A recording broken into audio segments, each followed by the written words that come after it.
ब्रह्ममुरारिसुरार्चितलिङ्गं निर्मलभासितशोभितलिङ्गम् जन्मजदुःखविनाशकलिङ्गं तत्प्रणमामि सदा शिवलिङ्गम् देवमुनिप्रवरार्चितलिङ्गं कामदहन करुणाकरलिङ्गम्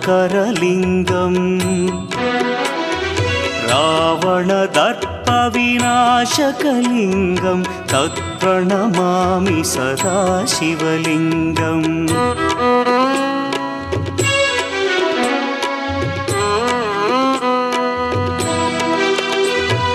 सर्वसुगन्धसुलेपितलिङ्गं बुद्धिविवर्धनकारणलिङ्गं सिद्धसुरासुरवन्दितलिङ्गम्